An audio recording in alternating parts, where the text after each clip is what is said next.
ইমন ভাইয়া, আমরা জানি আমরা অন্যায় করেছি, আমাদের কি মাফ করা যায় না? মাফ তো আমি সবাইকে করে দিয়েছি। তাহলে আজ থেকে আমরাও ফ্রেন্ড। সবাই আমাকে তাদের দলে নিয়ে নিল। স্যার ক্লাসে এসে ক্লাস করাতে লাগলো। আচ্ছা, তুমি কি এই লাইনটা বোঝাতে পারবে আমাকে? কই দেখি। এই যে এইটা। এইটা তো একেবারে সোজা। তাহলে প্লিজ আমাকে একটু বুঝিয়ে দাও না। আমি ইসরাতকে অঙ্কটা বুঝিয়ে দিতে লাগলাম। এই যে ছেলে, তুমি দাঁড়াও। জি স্যার। তুমি ক্লাসে মনোযোগ না দিয়ে ওই মেয়েটার সাথে কথা বলছো কেন? স্যার আসলে আমি কথা বলছি না, আমি ওকে এইটা একটু বোঝাচ্ছিলাম। বেয়াদব, ভদ্রতা জানো না নাকি? স্যারদের মুখের উপর কথা বলার সাহস কি করে হয়? কি হলো ইমন, তুমি চুপ কেন? উনি তোমাকে ভুল বুঝে অপমান করে যাবে আর তুমি সব সহ্য করে নেবে? তুমি আবার এর মাঝে কথা বলছো কেন? বেয়াদবি মাফ করবেন, আপনি যা বলেছেন সব ভুল। ইমন আমার সাথে কথা বলে নাই, বরং আমাকে বুঝিয়ে দিচ্ছিল। তাহলে ও বেয়াদবের মতো মুখের উপর কথা বললো কেন? আপনিও কি ভুল বলে যাবেন? এটা তো মানা যায় না, তাই আপনাকে সত্যটা বলতে চেয়েছে। ইসরাত, তুমি বসো। একমাত্র বেয়াদব ঘরের সন্তান হলে এইভাবে কথা বলতে পারে। আমি এতক্ষণ ভদ্রতার জন্য চুপ করেছিলাম, কিন্তু স্যার এইবার সীমানা ক্রস করে যাচ্ছে, তাই রাগ উঠে গেল। স্যার আপনি ভদ্রভাবে কথা বলুন, আপনি এখানে আমার পরিবারকে টানছেন কেন? কি, তুই আমাকে ভদ্রতা শেখাবি? তোর বাবা মা কি তোরে ভালো কোনো শিক্ষা দিতে পারে নাই?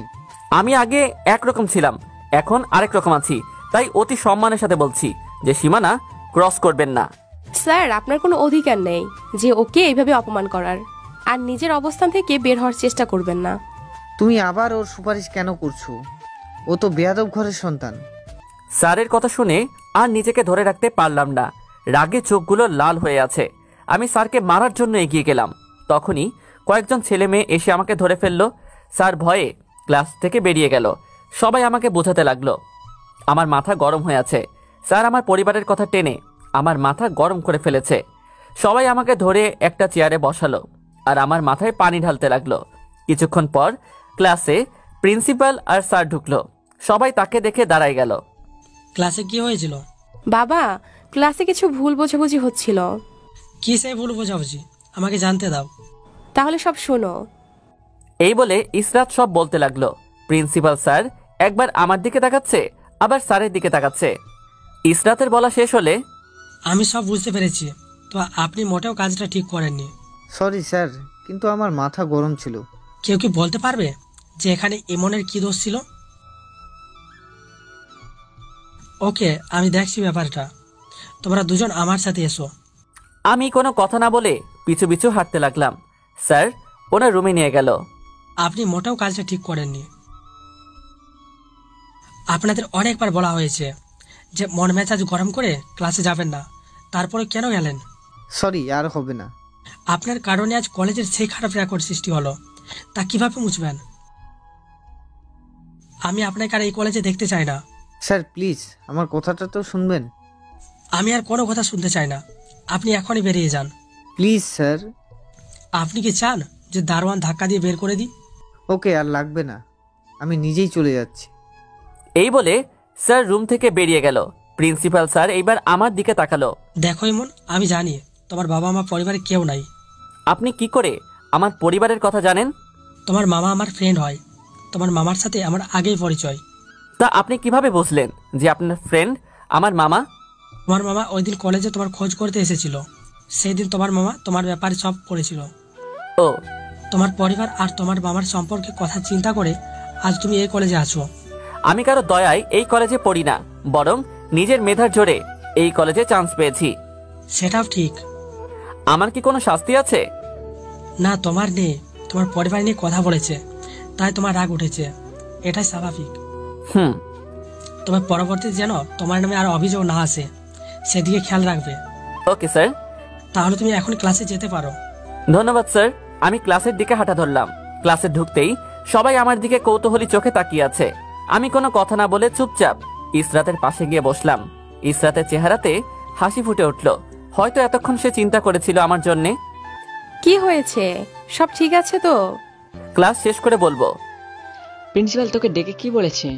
স্যার আমাকে আগের থেকে চিনে। বাবা কিভাবে তোমাকে চিনবে? তোমার বাবা আর আমার মামা দুজনে ভালো বন্ধু। ও, তা আর কি কিছু বলেছে? না, আর তেমন কিছুই বলে নাই। ভাইরে, তোর যে এত রাগ তা তো জানতাম না। স্যার আমাকে অপমান করলে আমি চুপচাপ সহ্য করে নিতাম, কিন্তু উনি সীমা ছাড়িয়ে গেছে তাই রাগ উঠে গেল। ঠিক করেছিস, আমারও খুব রাগ হয়েছিল। তুমি আবার মাঝখান থেকে কথা বলতে গেলে কেন? ও মা, উনি তোমাকে এইভাবে অপমান করবে আর আমি বসে বসে দেখবো নাকি? থাক, আর বলতে হবে না, এখন চলো বাসায় যাই। ওকে, আমিও তাহলে যাই, কাল আবার দেখা হবে। ওকে, বাই। সবাই সবার বাসার উদ্দেশ্যে রওনা দিল। আমিও চলে এলাম বস্তিতে। নিজের ঘরে এসে ফ্রেশ হয়ে কিছু খেয়ে শুয়ে রইলাম। এমন সময় মামার কল আসলো। মামা বলেন। মামা কিছু বলছে না, শুধু ওই পাশ থেকে কান্নার আওয়াজ আসছে। মামার কান্না শুনে আমি অবাক। কি হয়েছে বলেন? তোর নানা আর বেঁচে নেই। মামার কথা শোনার পর অজান্তে নিজের চোখ দিয়ে পানি পড়ছে। আপনারা এখন কোথায়? হাসপাতালে আছি, তুই তাড়াতাড়ি আয়। এই বলে মামা কলটা কেটে দেয়। আমি দ্রুত উঠে রেডি হয়ে বের হলাম। আরে এমন কই যাচ্ছিস? আমার নানা মারা গেছে তো, তাই ওনার কাছে যাচ্ছি। আচ্ছা, সাবধানে যাস। ওকে। আমি দ্রুত চলে গেলাম হাসপাতালে। দেখি নানার ক্যাবিনের সামনে সবাই বসে বসে কাঁদছে। আমাকে দেখে তাদের কান্না আরো বেড়ে গেল। ওদের অবস্থা দেখে নিজেকে সামলানো বেশ কঠিন, তাই নিজেও ভেঙে পড়লাম। সবাইকে কোনো মতে সান্ত্বনা দিতে লাগলাম। নানার লাশটাকে নিয়ে একটা অ্যাম্বুলেন্সে করে তাদের গ্রামের বাড়িতে নিয়ে যাওয়া হলো। সবার সাথে আমিও গিয়েছিলাম। হাসি খুশি বাড়িটা মুহূর্তে একটা মরা বাড়িতে রূপান্তরিত হলো। কিছুক্ষণ আগে নানার দাফন আমরা সবাই শেষ করলাম। সবার মুখের হাসি যেন দাফন হয়ে গেছে। এইভাবে দিনটি পেরিয়ে গেল। রাতে শুতে যাব, তখন মোবাইলটা বের করে দেখি অনেকগুলো কল আসছে। ইসরাত আর তানভীর কল দিয়েছে। হঠাৎ ইসরাত আবার কল দিল। আমি কলটা রিসিভ করতেই, এই, তোমার মোবাইল সারাদিন বন্ধ কেন? আর তুমি কোথায় গিয়েছো? আসলে আমি গ্রামে এসেছি, আমার নানা মারা গিয়েছে তাই। তোমার না পরিবারে তোমার সাথে ঝামেলা চলছে, তাহলে গ্রামে কি করছো? সব মিটে গেছে। কিভাবে? আগে আমি শহরে ফিরি, তারপর না হয় সব বলবো। ও, তাই বলে কি আমাকে একটা কলও দিয়ে জানানো যায় না? আসলে কাজ নিয়ে থাকাতে মোবাইলের কথা মনে ছিল না। এখন তোমার পরিবারের সবাই কেমন আছে? আগের থেকে একটু বেটার আছে। রাতে খেয়েছো? মাত্র খেয়ে শুতে আসলাম আর মোবাইলটা অন করলাম। আমি তোমাকে মোবাইলে না পেয়ে বস্তিতে গিয়েছিলাম, কিন্তু তোমাকে সেখানেও পাইনি। আমার জন্য এত চিন্তা কেন তোমার? ইস, চিন্তা হবে না আমার? আমি আজকে সারাদিন ঠিক মতো খাবারও খাইতে পারি নাই। পাগল নাকি তুমি? এখনই খেয়ে আসো। তোমার সাথে কথা বলার পর খাবো। বললে না তো কেন চিন্তা হচ্ছিল আমার জন্য? তুমি একটা হাদারাম, তাই বুঝতে পারছো না। বুঝিয়ে দিলে তো বুঝবো। থাক, আর বুঝতে হবে না। তাই নাকি? তাই। আচ্ছা, তুমি কাল আসবে? কালই চলে আসবো আমি। তোমার গলা শুনতে পেরে শান্তি লাগছে খুব। তাই বুঝি? আচ্ছা বাই, কিছু খাবো আমি। ওকে, গুড নাইট। কল কেটে দিয়ে সাথে সাথে তানভীরকে কল দিলাম। হয়তো ও আমার জন্য এখনো চিন্তা করে যাচ্ছে। কিরে, তোর মোবাইল আজকে সারাদিন বন্ধ কেন? আমার নানা মারা গেছে তাই সবার সাথে গ্রামে এসেছি। ও আচ্ছা, তুই কি গ্রামে থাকবি নাকি চলে আসবি? না রে, থাকবো না, কালই চলে আসবো। শালা, অন্তত কল দিয়ে তো জানাতে পারিস। দোস্ত, মনে ছিল না আমার। সারা দিন যে কেমন নিয়ে কাটলো বুঝতেই পারি নাই। ওকে, তুই ঘুমা, bye. Okay, good night. Call কেটে দিয়ে মোবাইলটা চার্জে লাগিয়ে ঘুমিয়ে পড়লাম। সকালে ঘুম থেকে উঠে ফ্রেশ হয়ে সবার সাথে চুপচাপ নাস্তা করে নিলাম। কারো মুখে কোনো হাসি নেই। নাস্তা করার পর আমি আমার ব্যাগটা গুছিয়ে নিলাম। মামাকে ডেকে অন্য জায়গায় নিলাম। কিরে, কিছু বলবি নাকি? বলার জন্যই তো এনেছি।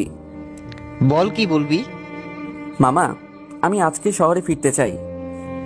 সে কি, কাল এসেছিস আবার এখনই এই অবস্থাতেই চলে যাবি? আসলে কলেজ থেকে তো ছুটি নিয়ে আসি নাই, আর আমি বইপত্র কিছু সাথে নিয়ে আসি নাই। আর কয়েকদিন থেকে গেলে হয় না? না মামা, আর জোর করো না। যেদিন নানাকে স্মরণ করে গরিব মিসকিনকে খাওয়াবে সেই দিন আবার আসবো। তাহলে তুই এই কয়দিন তোর বাড়িতে থাকিস। আমার বাড়ি মানে? আমরা তো তোর বাড়িতেই থাকি, আর আমি চাই আমরা যতদিন গ্রাম থেকে আসছি তুই ততদিনে সেইখানেই থাকবি। ওকে, বাড়িতে কাজের লোকেরা আছে, তোর কোনো সমস্যা হবে না। তাহলে আমি বেরিয়ে পড়ি? ঠিক আছে, আর টাকা লাগলে বলিস।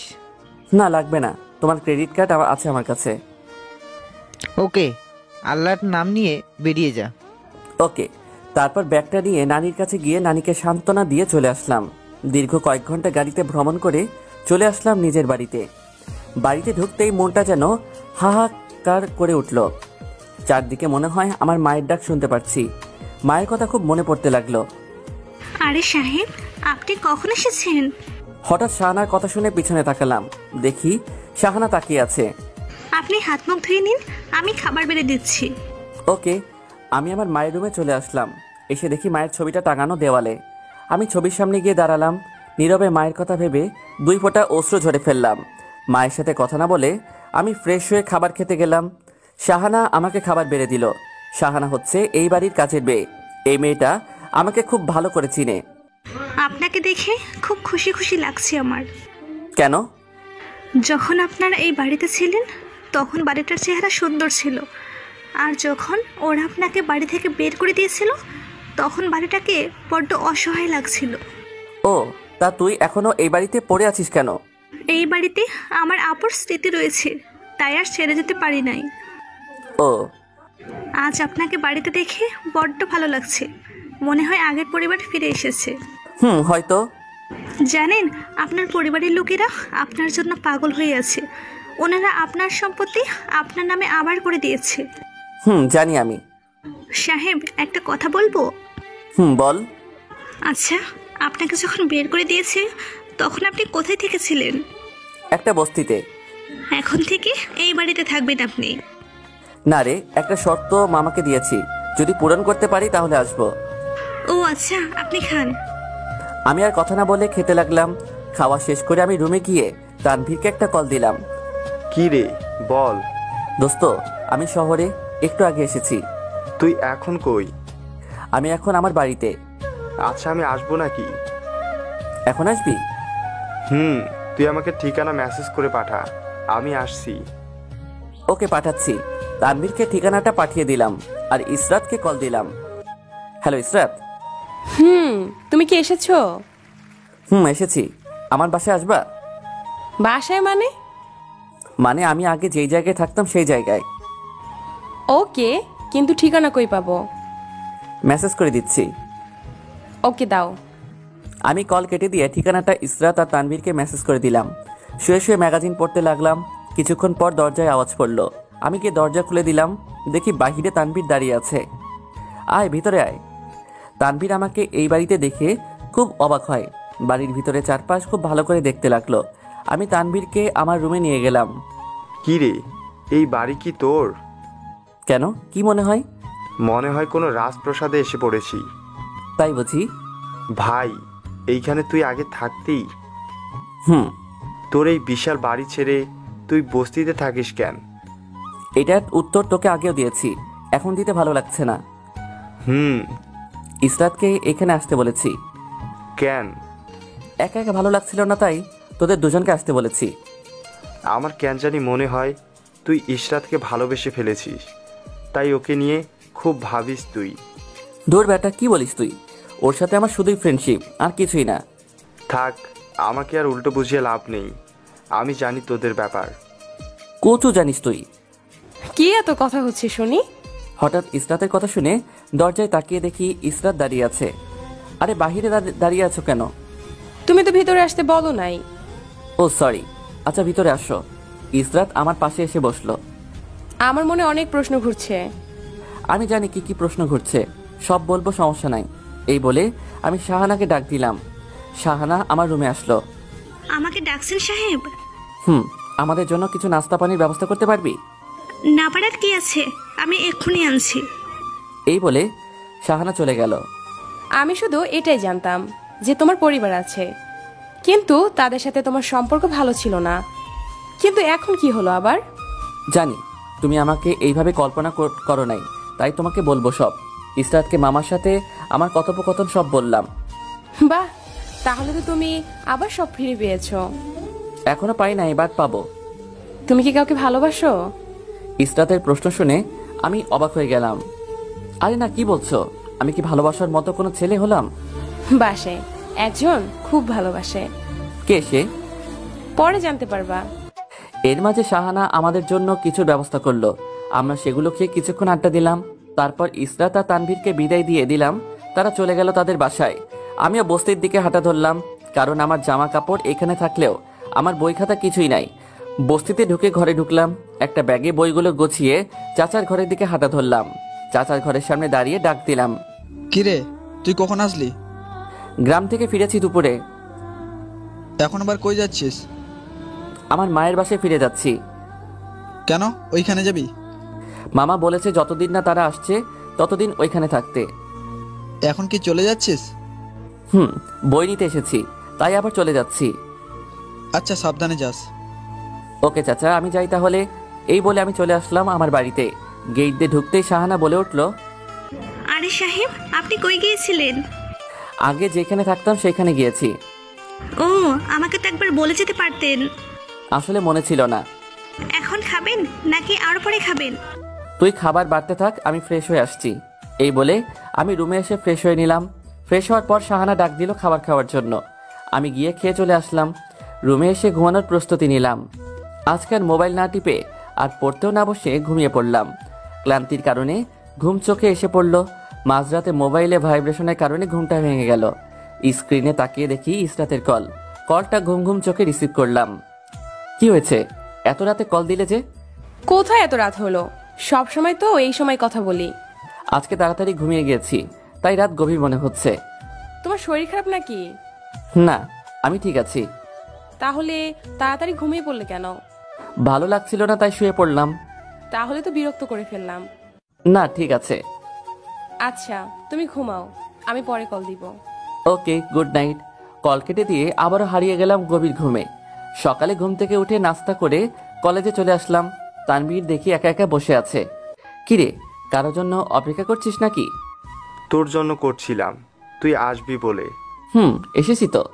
দোস্ত, কালকে একটা জিনিস আমাকে খুব ভাবিয়েছে। কি সেই জিনিস? আমার মনে হয় ইশরাত তোকে পছন্দ করে। দূর, পাগলের মতো কি বলছিস এসব? আরে গাধা, ওর তোর প্রতি ভালোবাসা জন্মেছে মনে হয়। অসম্ভব, এটা হতেই পারে না। ও তোর যেইভাবে খেয়াল রাখে, আমার মনে হয় ও তোকে নিয়ে স্বপ্ন দেখে। জানি ও আমার খেয়াল রাখে খুব, তাই বলে কি ভালোবাসতে হবে নাকি? তুইও কি ওকে ভালোবাসিস নাকি? দূর বেটা, কি যে বলিস না তুই। সত্যি করে বল। কিছুটা। পারবি ওকে নিয়ে সুখে থাকতে? হঠাৎ এইগুলো কেন বলছিস? তোর প্রতি ইশরাতের ভালোবাসা দেখে আমি কাল অবাক হয়ে গেছি। ও তো সবসময় আমার খেয়াল রাখে। আমি জানি ও তোকে খুব ভালোবাসে। না, তুই হয়তো ভুল ভেবেছিস। তাহলে চল একটা পরীক্ষা করা যাক। কি পরীক্ষা? তুই ইশরাতের সামনে একটা মেয়েকে নিয়ে ঘুরবি আর রিয়াকশন দেখবি। ও যদি কষ্ট পায়? পরে ওকে সব খুলে বলিস। ওকে, কিন্তু মেয়ে পাবো কই? আমার ফ্রেন্ড শিলাকে আমি ম্যানেজ করে দিব। ওকে। দাঁড়া, আমি শিলার সাথে কথা বলি। ওকে যা। তানভীর চলে গেল শিলাকে ম্যানেজ করতে। এইদিকে ইসরাতেরও আসার সময় হয়ে গেছে। একা একা বসে বসে তানভীর আর শিলার জন্য অপেক্ষা করতে লাগলাম। কিছুক্ষণ পর দেখলাম তারা আমার দিকে আসছে। তানভীর আর শিলা আমার কাছে এসে দাঁড়িয়েছে। দোস্ত, ও রাজি হয়েছে। তোরা এক জায়গায় গিয়ে নিরিবিলি কথা বল, যা। হাই, আমি ইমন। হ্যালো, আমি শিলা। আপনার সাথে পরিচিত হয়ে ভালো লাগছে। জি, আমারও। আরে তোরা পরিচয় পরে নিস, আগে এক জায়গায় গিয়ে বসে কথা বল। ইশরাত আসলে আমি কল দিব। ওকে। তারপর আমি আর শিলা এক জায়গায় গিয়ে বসলাম, আর আমি আর শিলা কথা বলতে লাগলাম। কিছুক্ষণ পর তানভীর কল দিল। কিরে, ইশরাত কি এসে গেছে? মাত্র গেট দিয়ে ঢুকেছে। তোরা অ্যাক্টিং চালিয়ে যা। ওকে। আমি কল কেটে দিয়ে শিলার হাতটা ধরলাম, আর আর চোখে পিছনে তাকিয়ে দেখি ইশরাত অবাক হয়ে দাঁড়িয়ে আছে। আমি ইশরাতকে দেখিয়ে দেখিয়ে শিলার হাত ধরে কথা বলতে লাগলাম। কিছুক্ষণ পর অনুভব করলাম কেউ একজন আমার কলার চেপে ধরে পিছন দিয়ে নিয়ে যাচ্ছে। দূরে তাকিয়ে দেখি তানভীর ভিডিও করছে আর শিলাও হাসছে। ইশরাত কলার চেপে ধরে আরেক জায়গায় নিয়ে আসলো। আমি তাকিয়ে দেখি ওর চোখে পানি টলমল করছে। কি হয়েছে, এভাবে কলার ধরে টানছো কেন? ওই মেয়েটাকে। কোন মেয়ের কথা বলছো? যার সাথে এতক্ষণ হেসে হেসে কথা বলছিলে, সে মেয়েটাকে। ও আচ্ছা, ওর নাম শিলা, আর ও আমার নতুন ফ্রেন্ড। শুধু ফ্রেন্ড? না, শুধু ফ্রেন্ড না, ও আমার নতুন গার্লফ্রেন্ড। কি? এখানে কাদার কি আছে? যা সত্যি তাই বলেছি আমি। তুই কি কিছুই বুঝতে পারিস না নাকি? কি বুঝবো আমি? আমিও যে তোকে মনে প্রাণে ভালোবাসি। ইসরাতের কথা শুনে অবাক হয়ে গেলাম। এই মেয়ে বলে কি ও নাকি আমাকে ভালোবাসে? পাগল হয়ে গেছো নাকি? হ্যাঁ হ্যাঁ, আমি পাগল হয়ে গেছি। তোমার ভালোবাসা আমাকে পাগল বানিয়ে দিয়েছে। তোমার যোগ্য আমি নই, তাই আমার যে ভালো কাউকে নিজের জীবনসাথী হিসেবে পাবে তুমি। না, আমার কাউকে লাগবে না, আমার শুধু তোমার ভালোবাসাটা হলেই হবে। এর মাঝে তানভীর আমাদের মাঝে আসলো। কি রে, কি হয়েছে এখানে? দেখ না, ইসরাত পাগল হয়ে গেছে, উল্টো পাল্টা কথা বলছে। কি হয়েছে ইসরাত? তুমি এমন করছো কেন? ভাইয়া, আপনি এমনকি একটু বোঝান প্লিজ। ও কেন আমাকে বুঝতে চায় না? ওকে, আমি দেখছি ব্যাপারটা। তানভীর আমার হাতটা টান দিয়ে আরেক জায়গায় নিয়ে আসলো। কি রে, এই জায়গায় নিয়ে আসলি কেন? তুইও ইসরাতকে ভালোবাসিস, আবার ইসরাতও তোকে ভালোবাসে। তো ও যেহেতু মনের কথা বলেই ফেলেছে, এবার তুইও বলে ফেল। পাগল নাকি তুই? কেন, আমি কি খারাপ কিছু বললাম নাকি? আমার পক্ষে ইসরাতকে মেনে নেওয়া সম্ভব নয়। কেন, তুইও তো ওকে ভালোবাসিস। সেই জন্য তো ওকে মেনে নিব না। মানে? আমি জানি ও আমার কাছে সুখী থাকবে না, আর অনেক ভালো ভালো ছেলে তার পিছনে ঘুরে, তাই আমার প্রয়োজন নেই। তুই বুঝতে পারছিস না। আমার আর কিছু বোঝার নাই, তুই প্লিজ এইসব নিয়ে কথা বলবি না। ওকে, তুই যা ভালো বুঝিস তাই কর। আমি কোনো কথা না বলে ইসরাতের সামনে গেলাম। দেখো, আমি তোমাকে মেনে নিতে পারবো না। কেন পারবে না? আমার মাঝে কি কমতি আছে? ভাইয়া, আপনি একটু বুঝিয়ে বলেন প্লিজ। তানভীর আমাকে কি বোঝাবে? আমি তোমাকে ফ্রেন্ড ভেবেছিলাম, কিন্তু তুমি যে আজকে এমন কাজ করবে এইটা আমার কল্পনার বাইরে। আমি তোমাকে আগে থেকেই ভালোবাসতাম, কিন্তু ভয় প্রকাশ করি নাই। তাহলে আজ কেন করেছো? প্লিজ আমাকে একটু বোঝার চেষ্টা করো। তোমার সাথে আমার ফ্রেন্ডশিপ করাটাই ভুল হয়েছে। আমি যে পারবো না তোমার ভালোবাসা থেকে বঞ্চিত হওয়ার কষ্ট সহ্য করতে। তাহলে আমি কি করব? আর কোনোদিন আমার সামনে ভালোবাসার কথা বলবা না। তাহলে আমাকে মেরেই ফেলো, আমার আর এই দুনিয়া ভালো লাগছে না। এইসব কথা বলা লাভ নাই। আজ স্পষ্টভাবে বলছি, আর কোনোদিন ভালোবাসার দাবি নিয়ে আমার সামনে আসবা না। ইসরাত চুপচাপ কথাগুলো শুনছে আর নীরবে কাঁদছে। কিছু হয়তো বলতে চেয়েছে। আমি না শুনে চলে আসলাম কলেজের বাহিরে। আমার সাথে তানভীরও চলে আসছে। কিরে, আজকে ক্লাস করবি না? না, আজকে ভালো লাগছে না। ইসরাতকে এইভাবে কষ্ট না দিলেই পারতিস। কি করব বল, ও আমার সাথে মিলিয়ে চলতে পারবে না, আর ও আমার চেয়ে ভালো কাউকে পাবে, তাই আমি ওর লাইফ থেকে দূরে চলে আসছি। ও তো তোকে মনে প্রাণী ভালোবাসে। সবটাই আবেগ। ও এতক্ষণ যা বললো সবটাই আবেগ দিয়ে বলেছে। তাই বলে কি মেয়েটাকে এইভাবে কষ্ট দিবি? যদি ইসরাতের ভালো চাওয়াতে ওর কষ্ট লাগে, তাহলে আমার কি করার আছে? তুই যে মাঝে মাঝে কি করিস আল্লাহ ভালো জানে। হয়েছে, তুই বাড়িতে যা। তানভীর চলে গেল ওর রাস্তায়, আমি চলে আসলাম আমার রাস্তায়। বাসায় এসে ঢুকতেই আমি রুমে এসে দেখি মোবাইলটার চার্জ নেই, তাই মোবাইলটা চার্জে দিয়ে একটা বই নিয়ে বসলাম। কিছুতেই মন বসছে না, বারবার ইসরাতের কথাগুলো মনে পড়ছে। ইসরাতকে আমি বন্ধু ভেবেছিলাম, কিন্তু ও আমাকে কি ভেবেছিল? আজকে যে কাজ করলাম এটা কি ঠিক করলাম? ইসরাতকে কি বেশি কষ্ট দিয়ে ফেললাম নাকি?